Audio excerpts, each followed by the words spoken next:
Today I'd like to do a video on my everyday carry. These are the items that I carry with me all around. I recently saw an interesting video given by a Special Forces soldier in the SEAL teams where he talked about what he carries around as a civilian. And perhaps our background as combat soldiers, and in my case as a martial arts teacher, I teach hand-to-hand combat with edged weapons, mainly Japanese sword fighting, but we also focus on the short sword, the tanto, the staff, and the spear, as well as unarmed combat.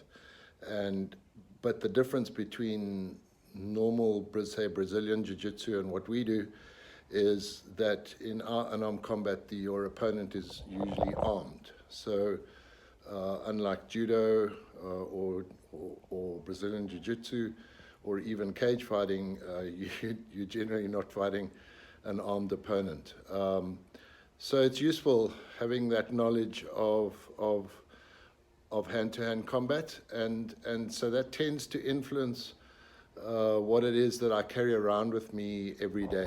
So let's get to it. One thing that's underestimated and that people often don't think of carrying is a torch. Because they've got a cell phone, but I carry a tactical torch made by ProTech. It's got sharp edges over here with little holes in for catching DNA. It's extremely bright and can be operated with one finger. And it takes one pin-light battery and is very powerful, and so it's quite light. And I put that in a pouch in my bag, which I can get to quite quickly. I have a pen, a tactical pen by CRKT, and it writes beautifully. It takes Parker pen refills, and so that's a focused impact weapon that can be quite effective and deadly in the hands of someone who knows how to use it, although it's very easy to learn. This is my man bag, where I carry my money and my credit cards and that type of thing. On the strap of my man bag, I carry a knife.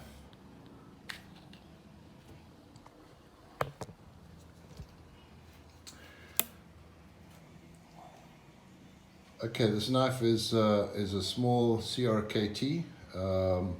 It's the Obake Skoshi, designed and made by Lucas. It's made by CRKT, but it's designed by Lucas Burnley.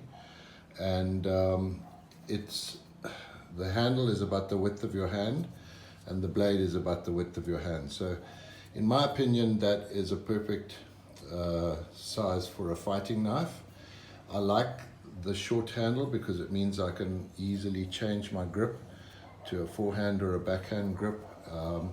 For thrusting, as you thrust, you can reinforce the hilt of the blade with your hand, and so you really are punching that forward with all of the power of your body. The handle is wrapped in nylon in a sort of katana type of fashion, and makes for an extremely useful grip. It doesn't slip in your hands at all.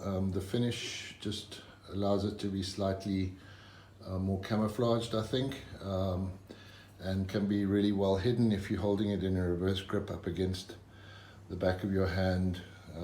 Nobody's even going to see that you're holding it. The first time they're going to become aware of it is when they feel it. Okay, the scabbard is nylon, reinforced with glass, fiberglass, and is really easy to draw and easy to. And weirdly enough, against my bag, it's very unobtrusive. I walk into banks and everything with this. Nobody seems to notice it, so it's quite a useful thing to carry around, and that's kind of my weapon of last resort. I would say my weapon of first resort is the pen in my right hand and the torch in my left hand if it's at night, because the torch is going to blind the guy, and with the pen I can go for his face and eyes and cheeks and neck and throat. So that's very useful. Also in my bag for general purpose cutting, I have a Leatherman Wingman, and that's got a handy little knife for and a pliers, and you know what wingmen are like, the multi-tool.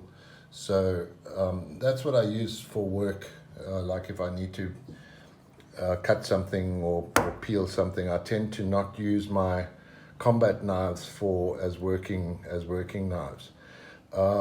Here's a power bank made by Robot, and that keeps all my devices charged. So that my cell phone, which I'm not showing you now because I'm busy filming with it, but I have an iPhone 10 with an awesome camera and a big memory, and I keep that charged with my power bank. Here's a little lens cleaner, and this is for cleaning the lenses of whatever camera I'm using. I don't know, I have a phobia about clean lenses. I carry a spare set of car keys and a spare set of reading glasses because I tend to lose those quite often. Here's my main set of car keys with a bit of paracord attached to it.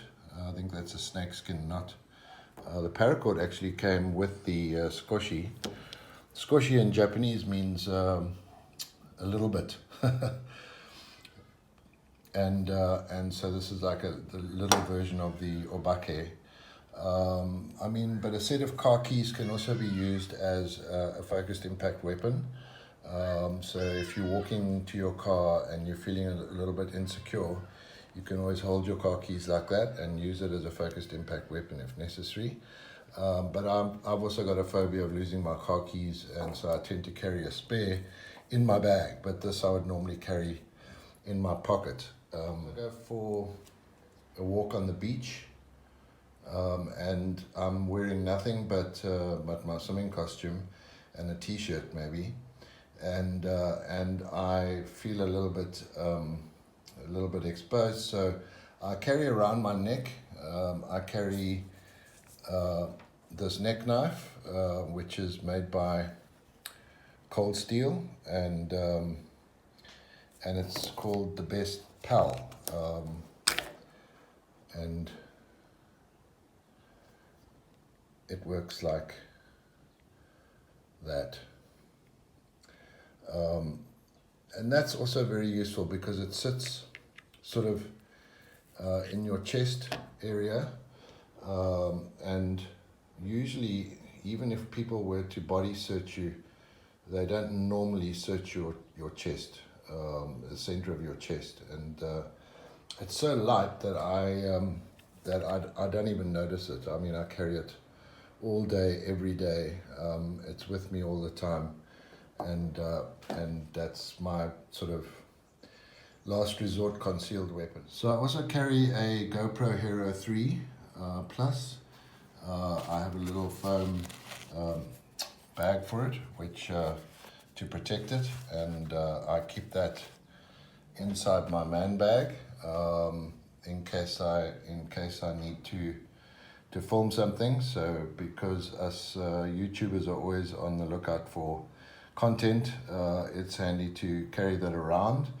I have a selfie stick for it as well, but I don't normally, going for a movie shoot or a video to shoot videos, I normally take a whole lot of other kit as well, but this is just what I carry every day. If I'm going somewhere in my car, I bring my Tanto with me, which stays next to, in between the driver's seat and the passenger seat where the handbrake is my Tanto, so I can reach for it immediately if I need it. Let me take it out and show. Right, it's an old Paul Chen Practical Plus Tanto that I picked up very reasonably. It's got sort of faux leather handle wrap. The Same ray skin is genuine. It's got Shishi lion dog Manukis. The Fujian Kashira, this is chrysanthemum pattern Tsuba.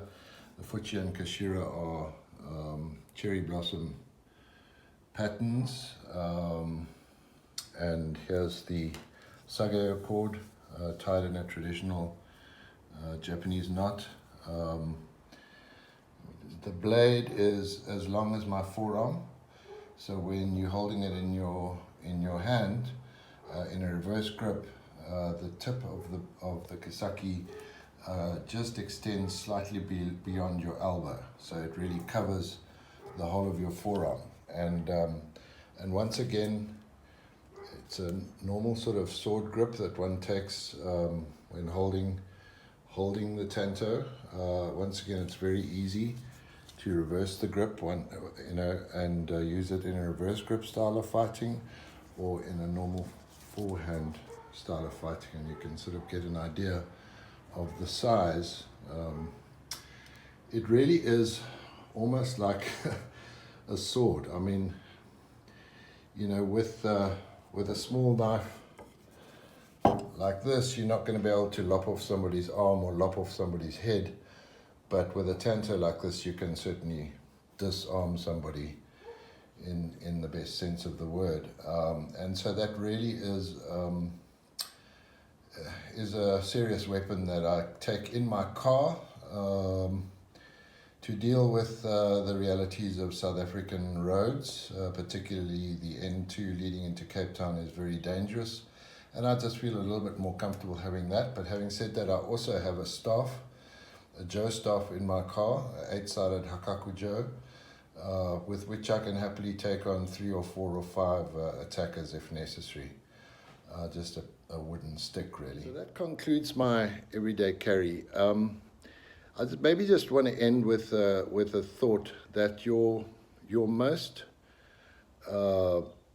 useful self-defense weapon is situational awareness. Stay aware of your surroundings. Be in the moment. Don't allow yourself to be distracted by things that are happening, but be aware of everything that's happening around you. And so have your radar switched on and be scanning all the time in case there's something that needs your attention. So that's my advice, my soldierly advice is switch on the radar and have situational awareness. In other words, be in the moment as much as you possibly can. Train yourself to be in the moment. I think being unaware and having your radar switched off is probably the thing that tends to attract predators. The bad guy senses a victim. Don't be a victim. Rather victimize your attacker. Thanks, guys. Thank you for watching. And please don't forget to subscribe. Press the like button.